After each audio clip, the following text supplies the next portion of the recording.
Dan Nabi SAW mengatakan perbedaan dasar antara kita dengan orang, ancaman keluar dari masjid setelah azan tanpa alasan.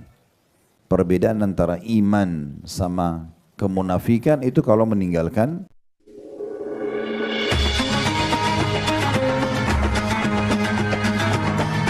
Yang subscribe, semoga hidup kaya raya, mati masuk surga. Yuk jadi bagian dari dakwah kami. Dukung operasional dakwah dan sosial kami, raih pahala amal jariah yang terus mengalir sampai hari kiamat. Assalamualaikum warahmatullahi wabarakatuh. Alhamdulillah, tidak henti-hentinya lisan kita selalu bersyukur, memuji dan memuja Allah atas segala nikmat yang Allah limpahkan kepada kita. Dan tidak kalah penting atau nikmat terbesar adalah Islam dan iman. Karena dengan Islam dan iman ini kita berada di atas agama yang benar. Allah Subhanahu wa taala berfirman, "Inna ad-dina indallahil Islam." Agama di sisi Allah hanya satu, yaitu Islam. Dan dalam ayat yang lain Allah mengatakan, "Wa may yattaghi ghairal islami dinan falan yuqbala minhu wa huwa fil akhirati minal khasirin." Siapa yang coba-coba pilih selain Islam sebagai agamanya, maka tidak akan diterima darinya. Dan dia di akhirat termasuk orang-orang yang rugi. Jadi memang kita berada di atas nikmat yang sangat besar, karena dengan Islam ini kita tahu siapa pencipta alam semesta ini, termasuk pencipta diri kita sendiri, apa tujuan kita ada di muka bumi ini, dan juga apa akhir daripada semuanya. Ada surga dan ada neraka, surga bagi yang patuh dan neraka bagi orang yang membangkang, dan sudah dirincikan semuanya melalui wahyu yang Allah wahyukan kepada Nabi Muhammad sallallahu alaihi wa ala alihi wa sahbihi wasallam. Maka syukuri nikmat ini dan pertahankan saudaraku seiman. Allah berfirman, "Wala tamutunna illa wa antum muslimun." Dan jangan pernah kalian meninggal dunia kecuali dalam keadaan Islam. Selanjutnya kita panjatkan salam hormat kita kepada manusia yang telah Allah perintahkan kita untuk mengucapkan salam hormat kepadanya dan dijadikan ibadah kepada Allah. Dan satu kali salam hormat ini dibalas dengan 10 salam dari Allah.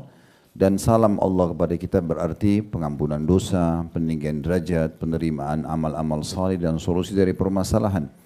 Allah perintahkan kita mengucapkan kepada manusia terbaik, yaitu Nabi besar Muhammad sallallahu alaihi wa ala alihi wa sahbihi wasallam. Kembali kami menyambut semua teman-teman dari Al-Musyawarah, ahlan wa sahlan tempat kami, walaupun kajian sebulan sekali, kita berharap kajian-kajian bisa terus dihadiri. Dan ini sebenarnya bukan kebutuhan kami, tapi kebutuhan Bapak Ibu sekalian. Kita sebagai seorang muslim harus menanamkan dalam diri kita, kita butuh dengan ilmu. Menghadiri majelis-majelisnya, mempelajari ilmu-ilmu dari buku-buku, mengambil secara langsung dan bertanya dari para ulama. Semua ini adalah bagian kewajiban dan bukan pilihan. Sesuai dengan sabda Nabi SAW, "Talabul ilmi faridatun ala kulli muslim." Menuntut ilmu agama ini adalah faridah, kewajiban, fardu ain, wajib secara individu kepada semua muslim, laki-laki dan perempuan. Allah Subhanahu wa taala akan menanyakan kita pada hari kiamat, bagaimana salatmu, bagaimana puasamu, bagaimana zakat, bagaimana yang lain-lainnya semua, dan Allah tidak akan banyak mempertanyakan tentang masalah makanan, minuman, pakaian, pekerjaan kita di dunia, kecuali kalau kita masuk ke ranah melanggar apa yang telah Allah perintahkan atau Allah bolehkan.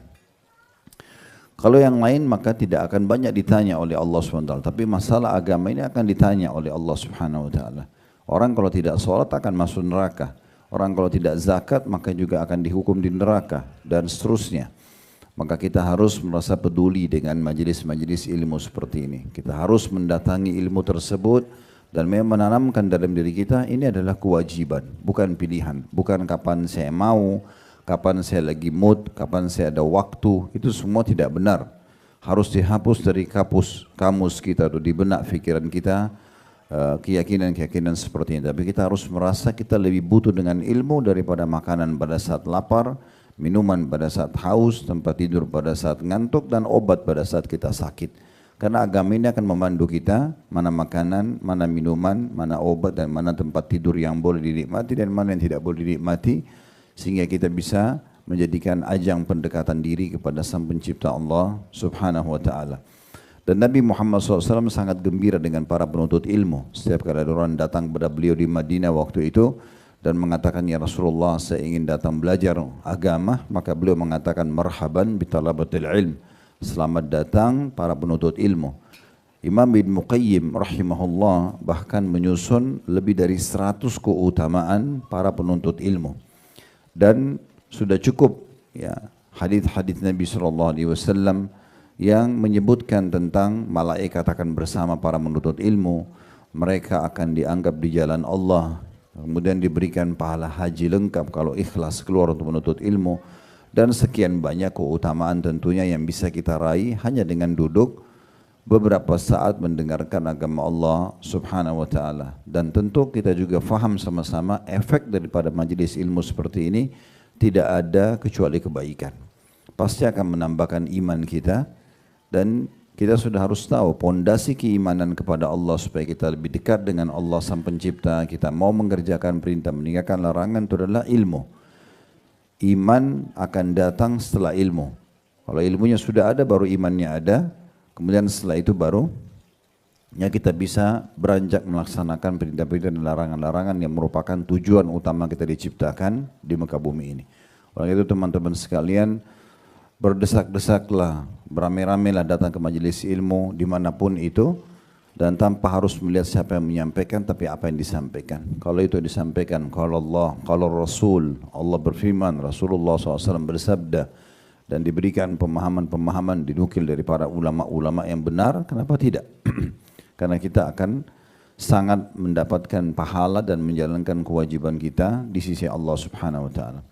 Seperti biasa, bila Allah Subhanahu wa taala mudahkan, kita akan melanjutkan bedah buku yang ditulis oleh Syekh Mahmud Al-Misri hafidahullah, 40 amalan pelebur dosa.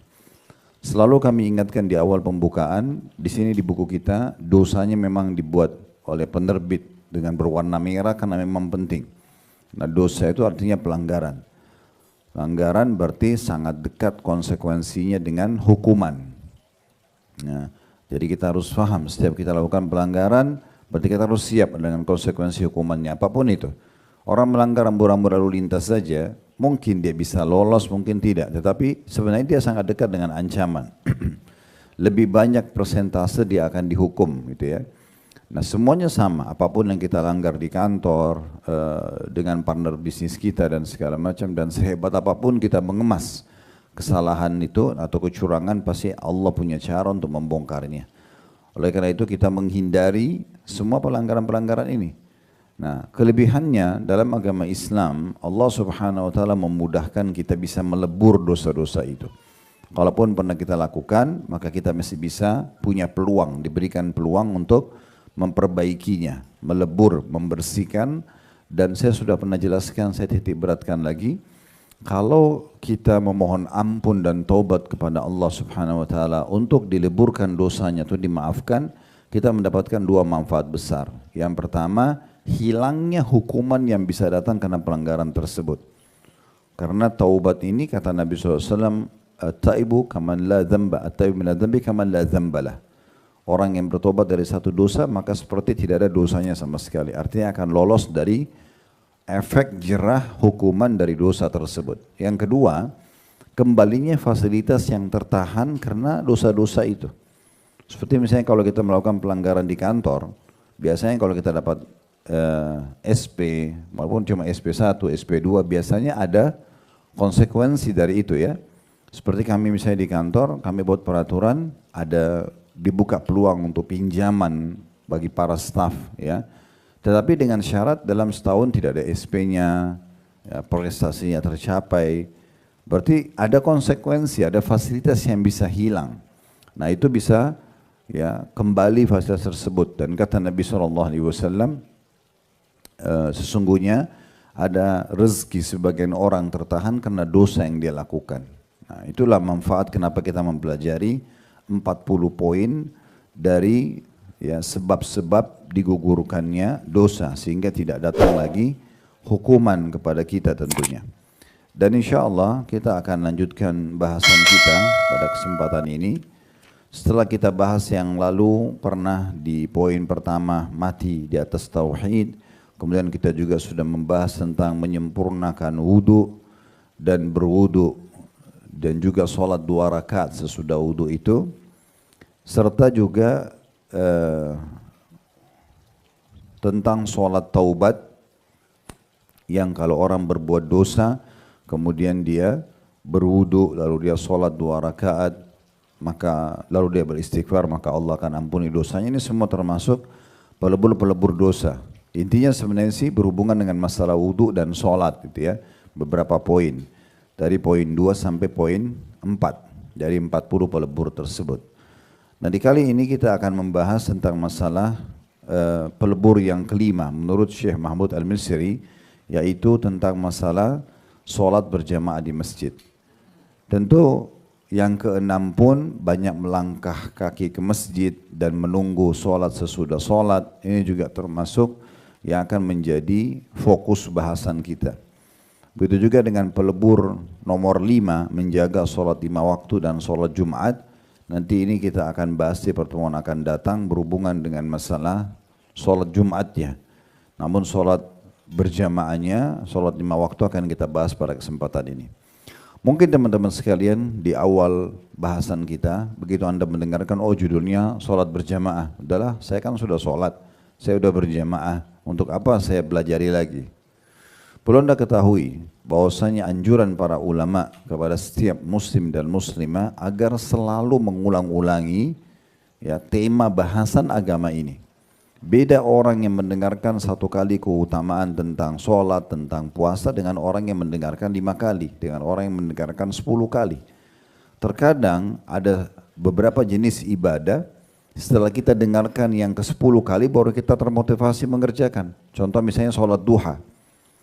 Berapa kali kita sering dengarkan dari khutbah Jumat, dari ceramah-ceramah, kita dapatkan postingan, tapi ternyata kita masih belum kerjakan. Mungkin kita akan kerjakan di waktu tertentu di mana kita mendengarkan penyampaian seorang dai dengan retorika yang menarik, kemudian tersentuh. Padahal hadis itu sudah pernah kita dengar.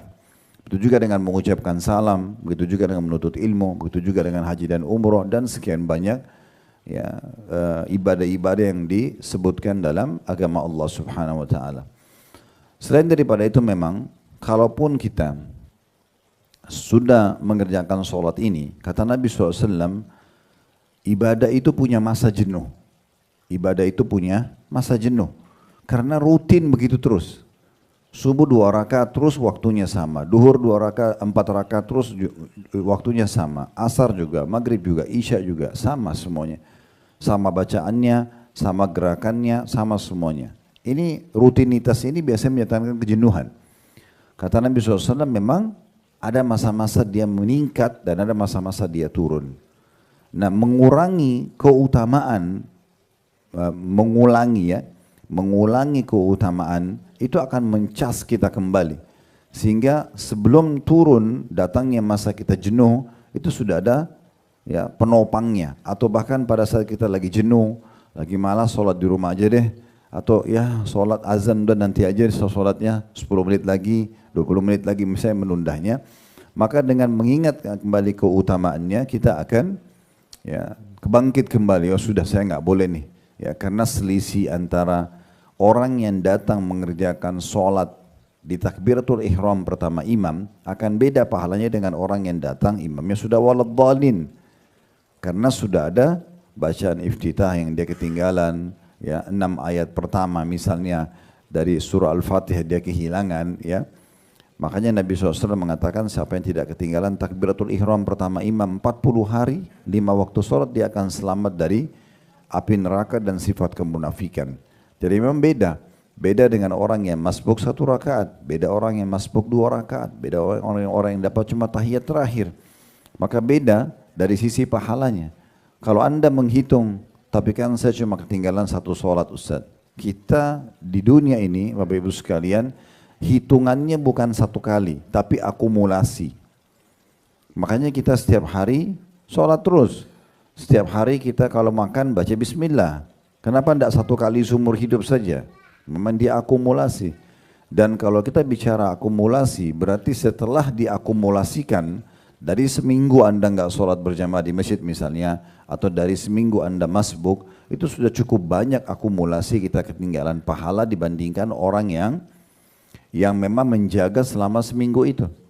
Mungkin Anda masih ingat pernah kami sampaikan hadis Nabi SAW tentang ada dua orang yang meninggal di masa beliau. Yang satu meninggal mati syahid, sepekan kemudian yang satu meninggal biasa saja. Nah, waktu mensolati jenazah yang kedua, Nabi SAW mengatakan kepada para sahabat, bagaimana pendapat kalian tentang kedudukan orang ini dibandingkan temannya yang meninggal mati syahid pekan lalu? Di benak semua sahabat, ya, pasti yang pekan lalu lebih baik karena mati syahid. Maka kata mereka, semoga saja ya Rasulullah jenazah ini yang sekarang tidak mati syahid, dia bisa menyusul temannya, ya maksudnya mencapai derajat temannya karena dia bersahabat. Nah, itu lebih tinggi pastinya. Maka kata Nabi SAW, ketahuilah orang yang baru kalian sholati jenazahnya ini, derajatnya di surga antara langit sama bumi lebih tinggi dibandingkan yang mati syahid pekan lalu. Karena dia sempat sholat selama sepekan saja. Jadi jangan dianggap remeh. Ya, akumulasi sholat, walaupun kita berbeda hanya 2-3 sholat dengan seseorang, itu kita yang lebih bagus di sisi Allah Subhanahu wa Ta'ala. Kita juga tahu teman-teman sekalian bagaimana satu-satunya ibadah di sisi Allah Subhanahu wa Ta'ala yang Nabi Muhammad SAW diperintahkan menerimanya dengan menjalani perjalanan spektakuler Isra dan Mi'raj, jalan malam hari ke Baitul Maqdis, terbang pakai kuda bersayap, ya, kemudian Mi'raj ke langit untuk menerima 5 waktu sholat saja. Itu menandakan luar biasa. Dan Nabi SAW mengatakan perbedaan dasar antara kita dengan orang-orang kafir adalah sholat. Siapa yang meninggalkannya maka dia telah kufur, gitu ya. Dan sholat ini punya kedudukan yang sangat luar biasa. Saya coba buka dulu sebelum kita baca di buku kita. Bagaimana Imam Al-Mundhiri rahimahullah mengangkat sebuah bab dalam kitab sholat, ancaman keluar dari masjid setelah azan tanpa alasan. Ya. Berarti menandakan kedudukan sholat ini luar biasa. Sampai-sampai kalau sudah azan, Anda ada di masjid, Anda sengaja keluar. Ya. Meninggalkan sholat itu. Sudahlah, saya sholat di rumah aja. Atau saya masih ada meeting. Ya, misal contoh, ditinggalkan. Itu dosa. Saking tingginya kedudukan sholat tersebut. Udah masuk ke dalam masjid, tidak ada aktivitas lain, tunggu sholat itu selesai, baru aktivitas dunianya. Contoh misalnya hadis Nabi SAW dengan sanad hasan sahih, dan ini diriwayatkan oleh At-Tabarani dalam Mu'jam al-Awsat dari sahabat Abu Hurairah radhiyallahu anhu, di mana Nabi SAW bersabda, la yasma'u nida'a fi masjidi hadha thumma yakhruju minhu illa lihaja thumma la yarji' ilaihi illa munafiq. Tidaklah seseorang mendengar azan di masjidku ini, kemudian dia keluar darinya kecuali untuk suatu hajat, maksudnya maaf ke WC, buang air besar, buang air kecil, atau dia sakit. Ya. Kemudian dia tidak kembali lagi untuk sholat, kecuali pastikan orang itu adalah seorang yang munafik. Bisa bermakna dalam dirinya ada sifat kemunafikan, atau dasarnya memang Allah akan buat dia menjadi orang munafik karena meninggalkan masjid sementara sudah dikumandangkan azan. Begitu juga di dalam riwayat yang lain dengan sanad yang sahih diriwayatkan oleh Ibnu Majah dari hadis Uthman bin Affan radhiyallahu anhu, di mana Nabi SAW bersabda, man adrakahu al-adhanu fil masjid thumma kharaja lam yakhruj li haja wa huwa la yuridu ar-raj'a fa huwa munafiq. Barang siapa yang mendapatkan azan di masjid kemudian dia sengaja keluar atau menjauh dari masjid, dia bukan karena ada hajat, bukan karena ada hajat, maksudnya hajat yang dibolehkan secara syar'i, ya. Dan setelah hajat pun dia tidak ingin kembali, kecuali pastikan dia adalah seorang munafik. Mirip juga dengan riwayat itu diriwayatkan oleh Abu Daud dari Sa'id bin Musayyib rahimahullah. Ini sebenarnya seorang tabi'in, ya. Beliau menukil, tapi di riwayat ini tidak disebutkan sahabatnya, ya, atau kemungkinan besar yang dimaksud adalah Sa'id yang lain, ya. Mungkin dari kalangan sahabat, tapi Nabi SAW mengatakan, la yakhruj minal masjidi ahadun ba'da nida illa munafiq, illa ahadun akhrajathu haja wa huwa yuridur ruju'. Tidaklah seseorang itu keluar dari masjid setelah azan dikumandangkan, melainkan pasti dia adalah seorang munafik, kecuali seseorang yang keluar karena hajat dan dia masih ingin kembali ke masjid itu sendiri. Jadi memang menandakan menjaga sholat ini punya kedudukan tersendiri. Sampai dicap perbedaan antara iman sama kemunafikan itu kalau meninggalkan sholat itu ya. Dan dihubungkan dengan masalah masjid di sini. Baik, saya akan bacakan dulu apa yang ditulis oleh penulis di amal kelima dan amal keenam tentang masalah sholat berjamaah di masjid dan banyak melangkah ke masjid dan menunggu sholat sesudah sholat. Kalau amal yang kelima, sholat berjamaah, hadits dari Uthman bin Affan radhiyallahu anhu, dia berkata, aku mendengar Rasulullah sallallahu alaihi wasallam bersabda, "Man tawadda lis-salati fa asbagha al-wudu' thumma masya ila as-salati al-maktubah fa shallaha ma'an nasi aw ma'al jama'ati aw fil masjid ghafarallahu lahu dhunubah." Siapa yang berwudu untuk salat dan dia menyempurnakan wudunya lalu berjalan menuju salat fardu ke masjid dan menunaikannya bersama orang-orang atau bersama jamaah atau di masjid, maka Allah akan mengampuni dosa-dosanya. Dan dalam hadis Bukhari yang lain dari hadis Abu Hurairah radhiyallahu anhu, wa dzalika annahu idza tawadda fa ahsana al-wudu' thumma kharaja ila al-masjid la yukhrijuhu illa as-salati lam yakhtu khutwatan illa rufi'at lahu biha darajah wa hutta anhu biha khati'ah.